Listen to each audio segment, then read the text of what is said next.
제가 이번 학기부터 저 중앙승가대학 스님들 학교에 불교 사회학부에 정식으로 교수가 됐어요. 그러다 보니까 그 제주에서 비행기를 타고 이 김포까지 와서 강의를 하고 또 강의 끝나면 제주로 내려가고, 그래서 한 3일이나 4일은 학교에 있고 또 3일, 4일 정도는 주말에는 제주에 가고, 그걸 뭐라 그러냐면 반제반서. 반절은 제주, 반절은 서울. 이제 오가면서 이제 이 김포에서는 이제 스님들 강의를 해요. 불교 인성학, 불교 상담학 이런 걸 강의를 하고 있고요. 제주에서는 지금 열심히 청소를 하고 있어요.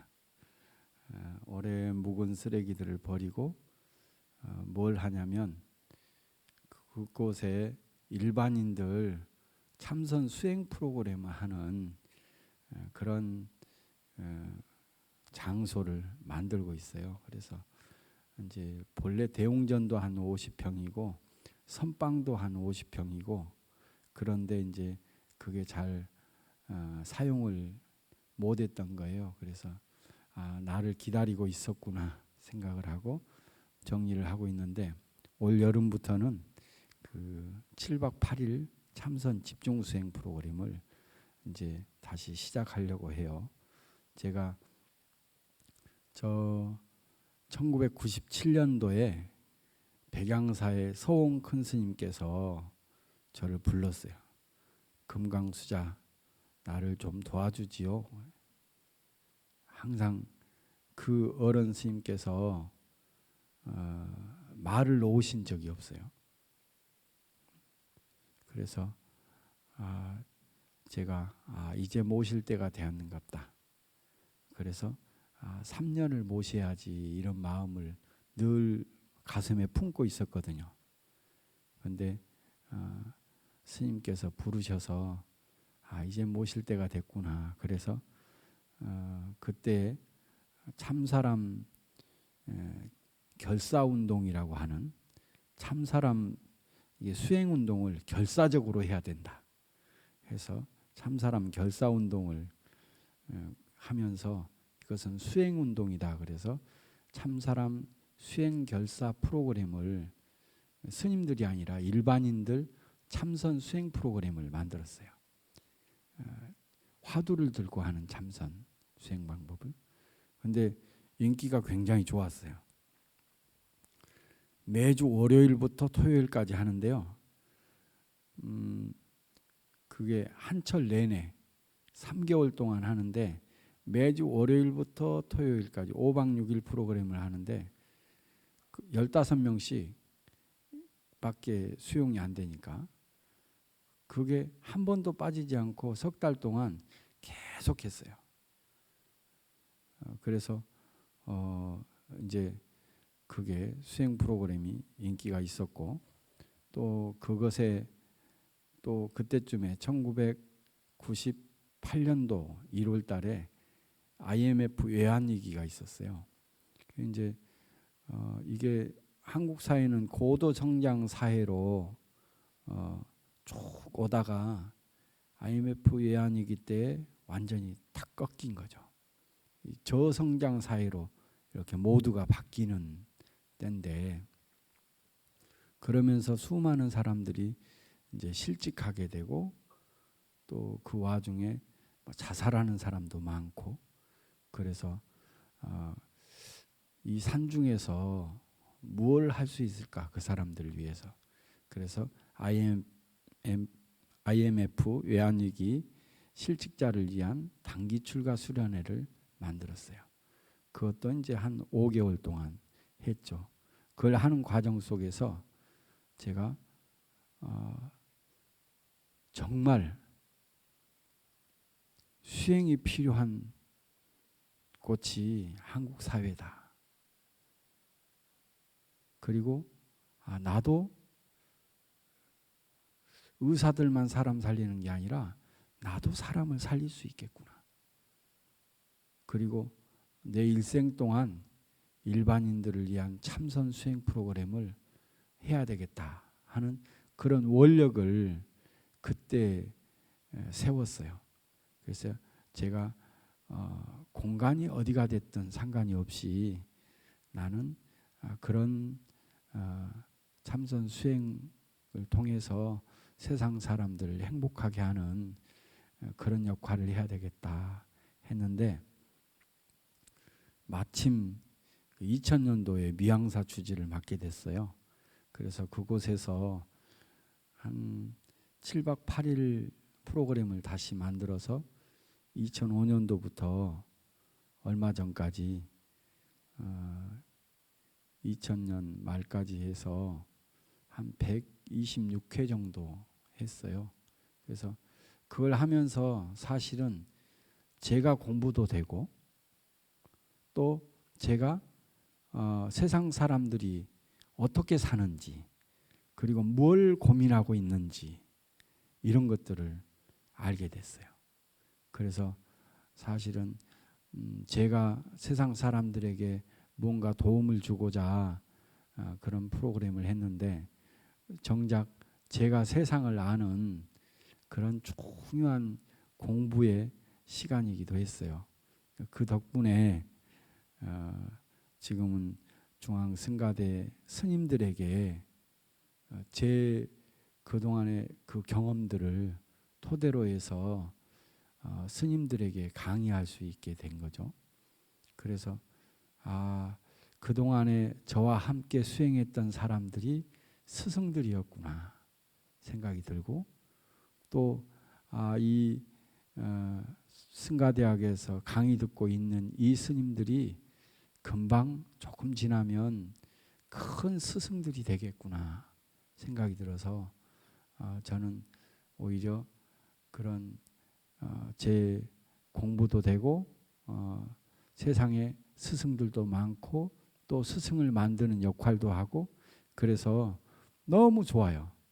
지금이 오늘은 눈을 뜨고 창밖을 내다보니까 제가 살았던 데를 내려다보게 됐어요. 제가 20년 동안 미양사 주지를 했고, 또 그 전에 10년 동안 왕래하면서 제가 해제 때는 가서 쉬고 했던 도량이니까 30년을 제가 살았던 도량이거든요. 그걸 비행기를 타고 가면서 눈을 뜨고 딱 내려다보는데 보길도가 보이고 노하도가 보이고 땅끝이 보이고 달마산이 보이고 해남이 보이고, 그러면서 그 일대 제가 30년을 살았던 도량을 이렇게 내려다보는 거예요. 그래서 참 이렇게 바라다 본다고 하는 느낌이 아주 묘했어요. 살았던 곳을 떠나서 그걸 멀리서 바라보는 것. 여러분도 여러분의 삶을 한번 이렇게 내려다보는 그런 시간이 있었으면 좋겠어요.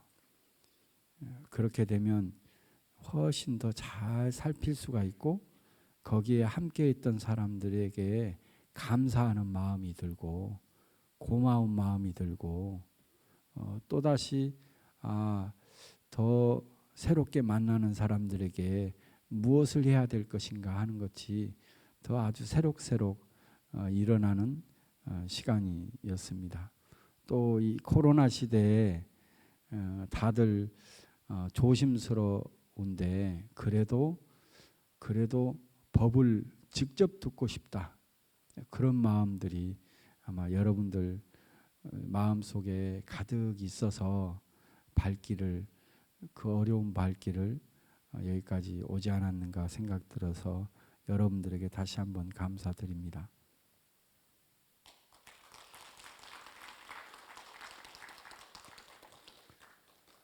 제가 제일 좋아하는 책 중에 두 권을 고르라 그러면 한 권은 육조단경이고 한 권은 이 성가기감이에요. 육조단경은 제가 17살 때 고등학교 1학년 때 육조단경을 보게 됐어요.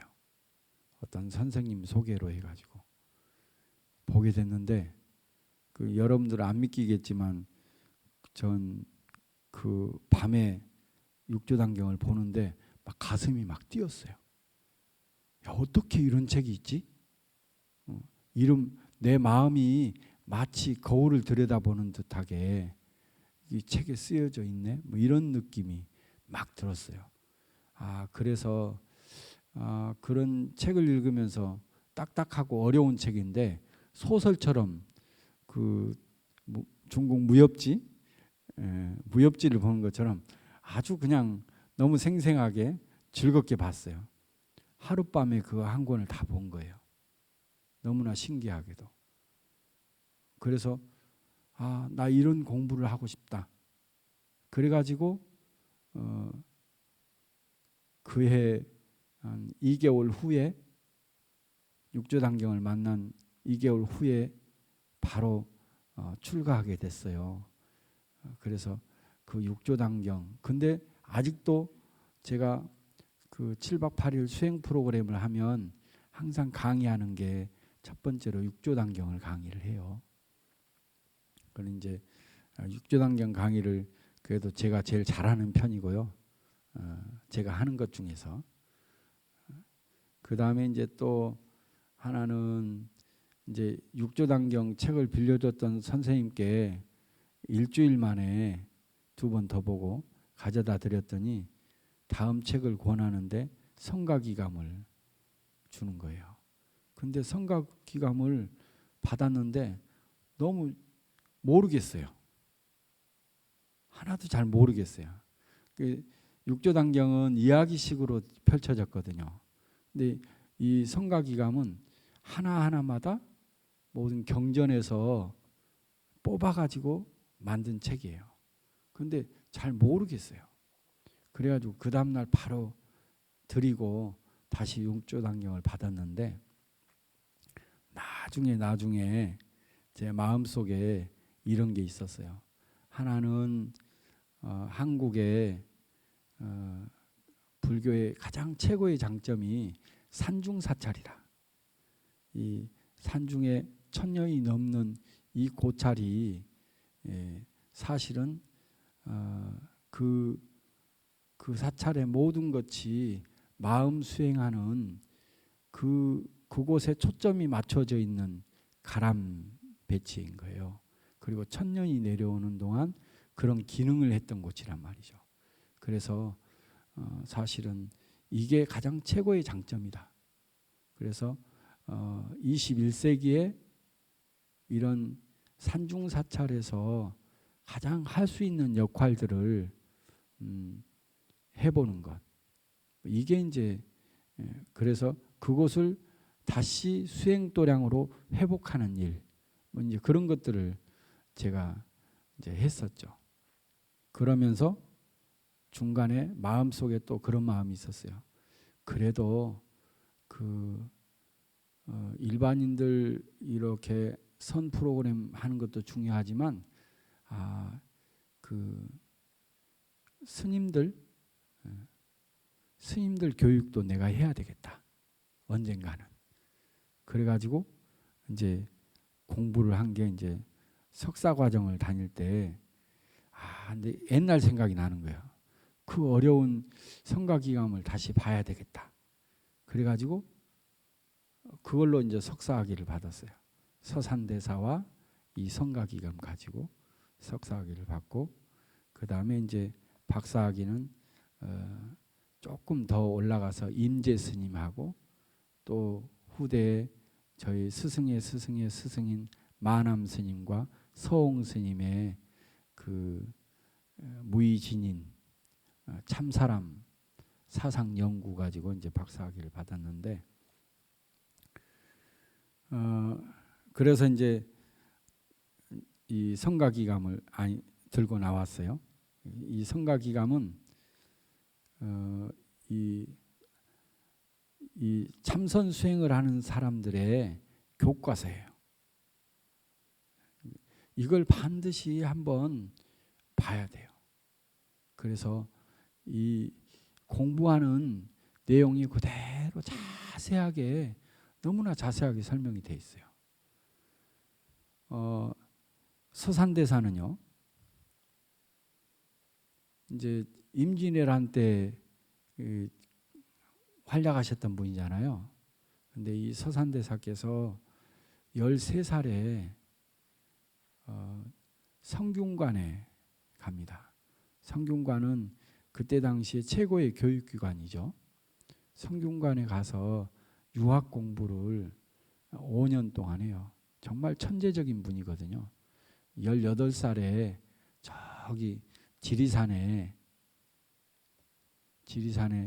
저 쌍계사, 지리산 그 화개골, 꽃이 빨리 피는 그 쌍계사에 그 서산대사가 스승님하고 그 동료들하고 같이 지리산 여행을 갔다가 이제 스승은 먼저 가고 그 친구들하고 쌍계사를 가게 됐어요. 쌍계사 갔는데 숭인 스님이라고 하는 노스님을 만난 거예요. 그래서 대화하다가 내가 공부했던 것은 다 유학 공부는 뭐냐면 출세하는 것. 세상에 출세하는 것. 과거 급제해가지고 높은 관직에 있다가 선정을 베풀다가 떠나는 것이 이제 출세잖아요. 그런 건데 내 공부는 출세의 공부였는데 이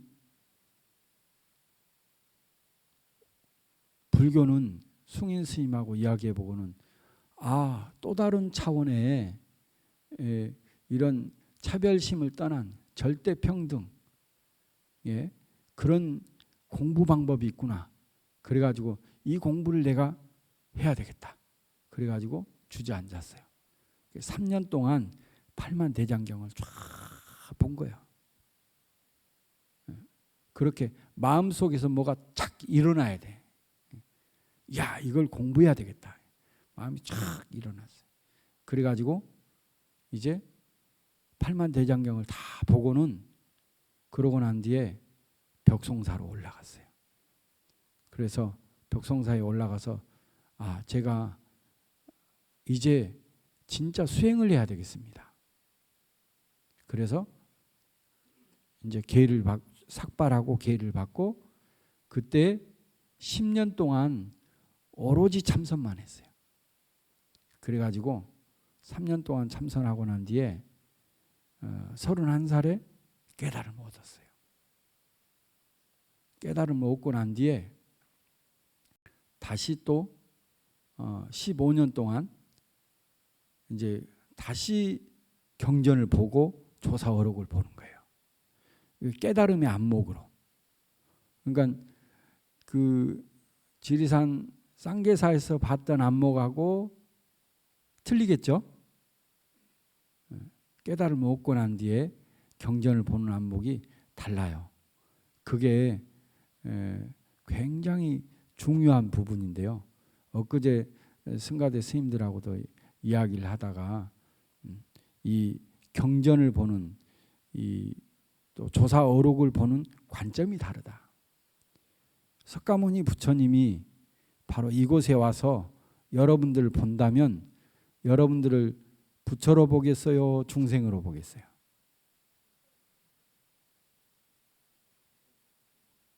석가모니 부처님은 딱 깨달음을 얻고 난 뒤에 처음으로 내뱉은 말이 이런 말이에요. 화엄경에 나오는데 기이하구나. 일체의 모든 중생이 열애와 같은 지혜와 덕상이 있건만 분별망상으로 인해서 알지 못하고 있구나. 부처라고 하는 것은 완전한 지혜와 완전한 자비심을 갖춘 존재. 열애는 그러하다. 열애나 부처나 같은 말이에요. 그래서 깨달음의 눈으로 보니까 세상 사람들이 다 완전한 지혜와 덕을 갖춘 존재인 거예요. 나와 똑같은 부처인 거죠. 그런데 다만 안타까움이 있어요. 딴 데 쳐다보고 있어요. 자기를 쳐다보지 못하고 다른 거 쳐다보고 있어요. 분별 망상을 자기 보물은 놔두고 분별 망상을 보물단지처럼 여기고 있는 거예요. 그 안타깝다. 그 안타까운 마음이에요. 그래서 그것만 내려놓으면, 분별 망상만 내려놓으면 바로 부처인데, 완전한 지혜와 자비를 쓸 수 있는데, 이런 거예요. 그러니까 또 이제 그 육조단경 제가 강의 많이 한다 그랬잖아요. 육조단경에 처음 그 법문 육조해능대사가 10,000명이나 되는 대중들한테 법상에 올라와서 그래요. 선지식들이여, 마음을 맑히고 마하반야 바람일법을 생각하라. 육조해능대사가 법상에 올라와 가지고 10,000명이나 되는 사람한테 선지식들이여 이랬어요.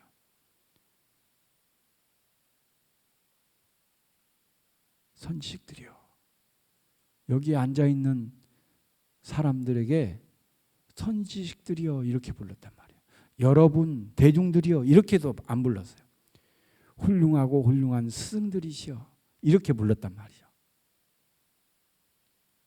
왜? 당신이 봤을 때는 훌륭한 다 완전한 스승들로 본 거예요. 자, 마음을 맑히고, 마음을 맑히라고 하는 것은 티끌한 점 없이 청정한 당신의 마음, 그 마음을 드러내시오 이런 말을 하고 같아요. 훌륭하고 훌륭한 스승들이시오. 여기서 선지식 이렇게 부르면 여러분들이 어떻게 할까요? 나 부르는 거 없다 이렇게 대답을 할까요? 안 해요. 그러면 여기 어디 누가 선지식이 있나? 어떤 그룹 선지식 그룹이 왔나? 이렇게 쳐다보는 거예요.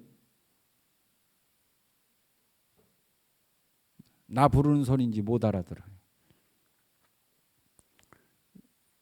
육조해능대사가 선지식들이여 했으면 여러분의 그 아주 고요하고 아주 평화롭고 어디에도 걸림이 없이 자유롭고 무한히 행복한 여러분의 그 본래 마음을, 그걸 본래 면목이라고 해요. 본래 마음을 보고 부른 거예요. 그러면 어디서 대답해야 되겠어요? 바로 그 경지에서, 그 마음에서 대답해야 되겠죠. 이해하든지. 그 석가모니 부처님이 연꽃 한 송이 딱 들어 보였잖아요. 그러니 가섭존자가 뭐라고 그랬어요? 빙글의 미소 지었어요. 염화 미소잖아요. 그게 석가모니 부처님이 선지식들이여 이렇게 부른 거와 같아요. 본래 그 마음자리에서 딱 부른 거죠. 여러분을 깨우는 소리예요. 그러면 이해하고 대답하든지 빙글에 미소 짓든지 해야 되는 거죠. 거기에서 마음이 딱 나와야 돼요. 그러면 더 이상 필요가 없어요. 선지식들이여 마음을 맑히고 마하반야 바람일법을 생각하라. 당신의 본래 청정하고 지혜와 자비 가득한 그 마음을 생각해 보시오. 이런 말이에요.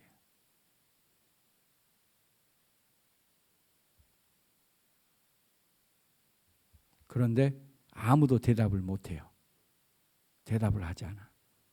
가섭존자처럼 누군가 빙글에 미소 지었으면 그 법문이 끝나는데 아무도 대답을 안 해요. 그러니까 이제 육조단경은 육조해능대사가 그 다음부터는 족보부터 이야기해. 나는 본래 어디서 태어났고 아버지가 누구고 어머니가 누구고 몇 살 때 아버지가 돌아가시고 어머니가 홀어머니가 나를 키우기 위해서 남쪽으로 가서 저 광동성까지 가가지고 숲속에서 오두막집을 짓고 나는 성장해가지고 지게 지고 나무에다가 저 시장에다가 뗄나무 팔고 어머니 의복과 양식을 사가지고 오는데 한날은 어느 집에 나무를 배달하고 오는데 옛날에도 택배가 있었어요. 배달해주고 오는데 사랑방에서 금강경이 읽는 소리를 듣고 그 속에서 응무소주의 생기심 응당이 머무는 바 없이 그 마음을 내라 이 소리를 듣고 마음이 확 열렸다. 그래가지고 내가 홍인대사를 찾아갔다 뭐 이런 게 쭉 나오는 거예요. 그 말을 못 알아들으니까 마음을 깨우는 소리. 이 성가기감의 첫 구절이에요. 유일물어 차하니 종본 이래로 소소영령하야 부증생 부증멸이며 명부득 상부득 이로다. 한글로 음까지 다 적어놨어요. 이 선어록은 첫 구절이 이 스님의 모든 마음이 탁 담겨져 있어요. 옛날 그 큰 스님들 제가 총림에서 해인사에서 뭐 성철 스님이나 해암 스님 특히 성철 스님은 바로 말씀하시는데 해암 스님은 탁 이러거든. 주장자를 쫙 보여줘. 그 다음에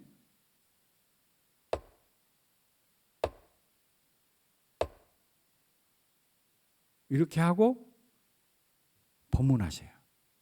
이게 뭐야?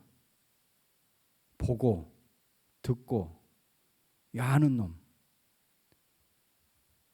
바로 그것을 이야기하는 거예요. 이 보고 듣고 아는 놈. 이걸 찾아라. 그래서 그 법문의 처음 시작이 그 안에 다 담겨져 있어요.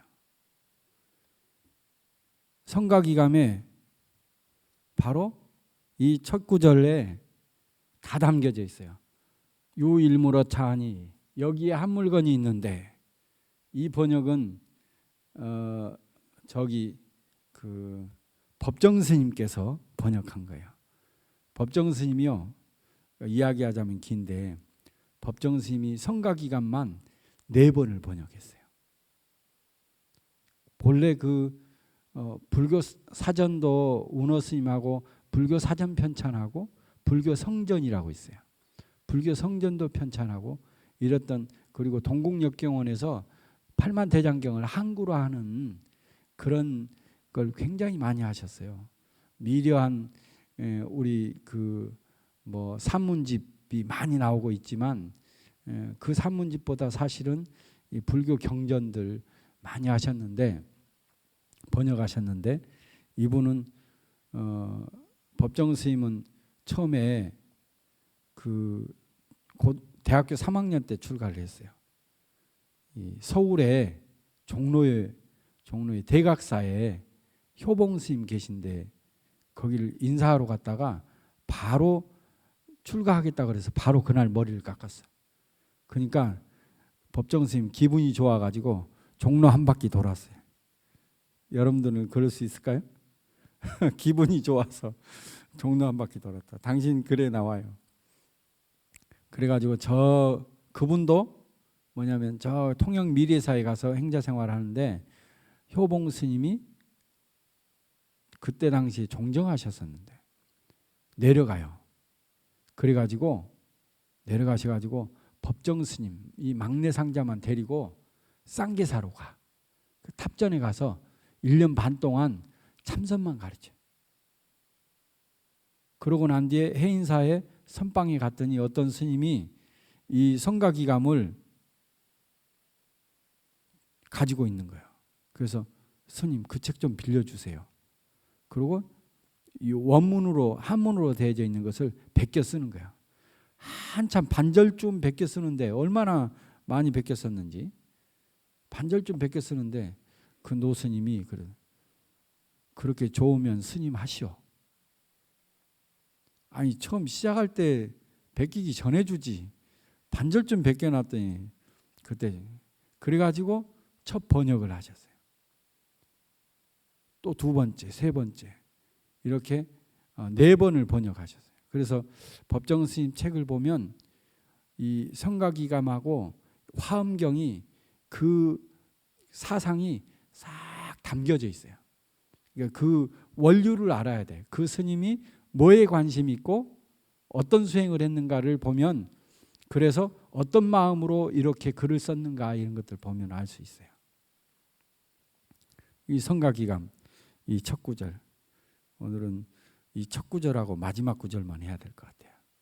첫 구절이 유일무로 차니 여기에 한 물건이 있는데 뭐예요? 이 보고 듣는 이것.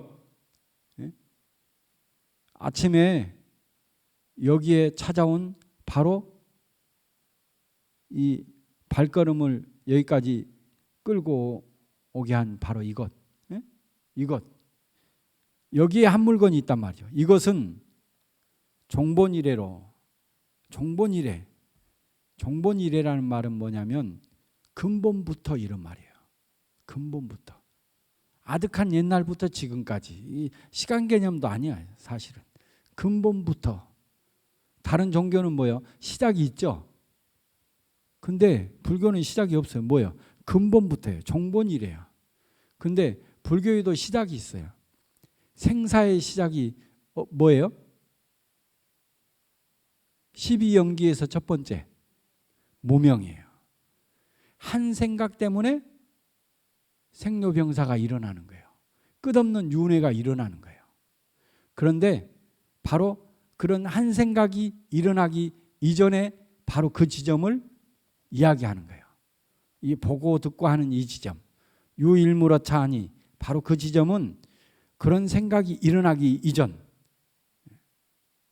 무명이 일어나기 이전 여기에 한 물건이 있는데 근본부터 소소영령하여 소소는 밝고 신령스럽고 신령스럽다.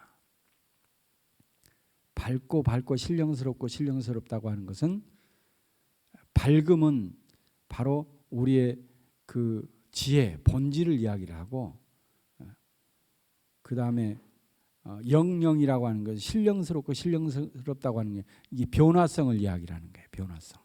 그래서 이런 모습을 가지고 있는 것 우리의 본래 성품은 밝은데 이렇게 이 몸을 가지고 있고 이런 성품을 가지고 있고 이런 행동을 하는 이 변화성들은 다 영령에 속해요.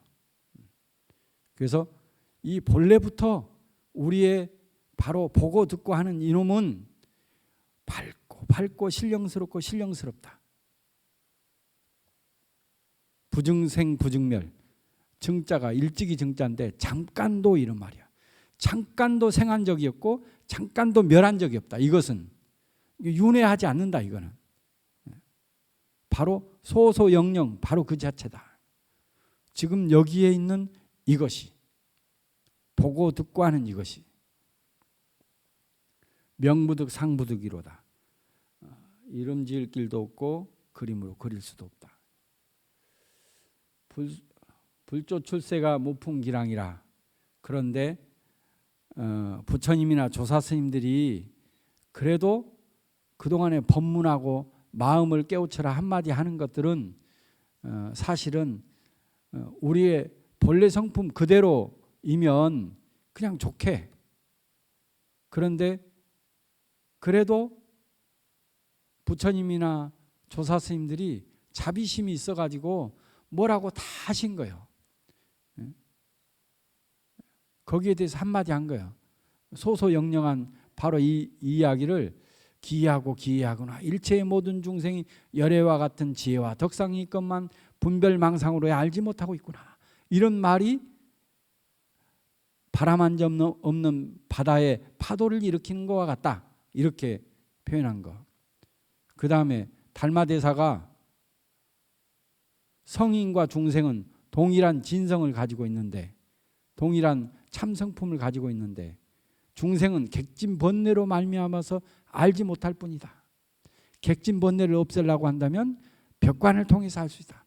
벽을 쳐다보고 참선하면 알 수 있다. 이렇게 조사 스님들이 다 했단 말이에요. 이런 것은 괜히 한마디 한 소리다. 그런데 사실은 자비심에서 우러난 소리예요. 이제 아주 자세히 돼 있어요. 이 성가기감은 이렇게 처음 구절은 이렇게 시작해요. 여기 한 물건 있는데 온갖 이름 종본 이래로 근본부터 소소영령에서 밝고 신령스럽고 신령스러워서 바로 잠깐도 생한 적이 없고 잠깐도 멸한 적이 없다. 이름 지을 길도 없고 그림으로 그릴 수도 없다. 이렇게 표현을 했는데 바로 사실은 그 중심을 잡는 게 굉장히 중요해요. 이게 핵심이거든요. 이게 중심이야. 엊그제 이제 그 보현행원품 강의하다가 성철 스님이, 광덕 스님이 쓰신 그 보현행원품 번역서에다가 서문을 써놨더라고. 근데 거기에 그런 말씀을 해놨어요. 이 보현행원품을 보려고 한다면 보현행원품은 바로 절대, 그 다음에 실상을 그대로 살핀 거다. 이렇게 써놨어요. 그래서 이걸 잘 보게 되면 모든 사람들을 부처님으로 공경하게 되고 부모님처럼 섬기게 되고 스승님처럼 섬기게 된다. 이런 표현을 써놨어요. 그래서 이 중심이 다 공부하는 도인들은 이 안목이 딱 이 중심이 서 있어요. 아까 소소영령하다. 바로 그 자리. 절대다. 실상이다. 그런 자리. 거기에 중심이 딱 서 있어야 모든 사람들을 부처님으로 섬기고 또 부모님처럼 섬기고 스승님처럼 섬긴다. 그 이제 보현행원품의 첫 번째 애경제부론이라고 있거든요. 부처님께 애경합니다. 이런 대목이 있어요. 부처님을 예배드리고 공경한다. 허공계가 다하고 중생계가 다하고 중생의 번뇌가 다할 때까지. 그렇게 되려고 한다면 바로 이 소소영령한 바로 이 마음자리의 주인이 돼야 돼요. 그러면 얼마나 자유로운지 알 수 있어요. 바로 그 자리를 이야기하는 거예요. 그 중심만 딱 잡으면 공부하는 데에는 그 중심을 잡으면 누가 나를 자존심 상하게 말을 해도 끄떡 없어요. 화가 나는 일이 있어도 끄떡 없어요. 누가 내 손해 나는 일이 있어도 끄떡 없어요. 내가 병이 든다 하더라도 끄떡 없어요. 마음의 중심을 딱 잡게 되면. 그 중심을 잡게 되면 과거와 비교하지 않게 되고 미래에 대한 걱정을 하지 않게 되고 오늘 바로 지금 이 순간에 아주 생생하게 살아서 감사해도 하고 환희심 넘치게 가장 행복하게 살 수 있는 바로 그거죠. 수처작주. 언제나 내 마음에 내가 주인이 된다면 흔들림이 없어요. 그걸 놓쳐버리면 안 되는 거죠. 다른 사람이 나를 어떻게 생각할까? 이건 절대 그러면 춤추는 거예요.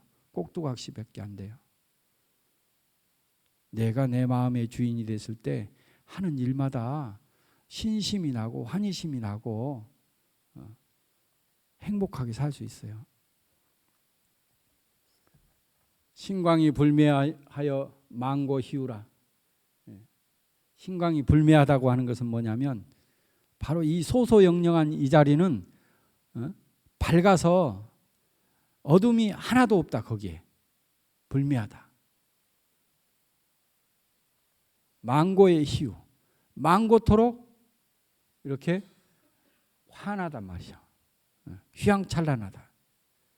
우리의 아까 소소영령한 이것은 입차문내하면 막존지해라. 어디서 많이 들어봤죠? 일주문 앞에 입차문내하면 막존지해라. 이 문에 들어오려고 한다면 바로 아르마리를 내지 마라. 자기가 좀 아는 것, 지식, 경험, 정보 이것을 내려놔라. 나의 지위, 나의 재력, 가문, 학력 이런 걸 다 내려놔라. 그런 껍질을 가지고 있으면 이 문에 들어오지 못한다. 그래서 마음의 중심을 잡는 그런 이야기가 처음과 끝에 이렇게 되어져 있는 것이 바로 이제 성가기감인데요. 성가기감에서 이야기하고 있는 소소영령한 바로 그 자리. 그런데 이 머리로 소소영령한 그 자리로 들어가야지, 그걸 알아야지 이러면은 안 돼요. 그러면 그건 백날해야 찾을 수가 없어요. 뭘로 어떻게 그게 되냐면 그렇게 찾으면 내 경험, 지식, 정보 가지고 통틀어 가지고 요즘에는 네이버까지 동원해서 그래가지고 막 찾아. 사전 찾고 책을 찾고 한들 못 찾아. 그거는 대답은 어떻게 나오냐? 답은 추측 상상의 답이 나와. 아, 이것인갑다. 이것일 거야. 이렇게 나와. 그런데 그렇게 찾으면 못 찾고요. 이 답을 찾으려고 한다면 가부좌를 틀고 마음을 고요히 하고 처음 시작할 때는 나중에는 어느 때나겠지만 다 가부좌를 틀고 고요히 앉아서 아까 이야기한 대로 호흡을 잘 먼저 조절하고 그래야 마음이 가라앉으니까 그러고 난 뒤에 자기한테 집중을 하는 거야. 이 숨을 들여 마시고 내쉬는 것을 아는 놈, 보고 듣고 하는 바로 이것, 우리가 나 하는 이것, 자기 자신에 대해서 이게 무엇인가 하는 의문이 들어야 돼요. 어린아이들은 엄마 저게 뭐야? 엄마 저게 뭐야? 뭐야? 끝없이 질문하죠.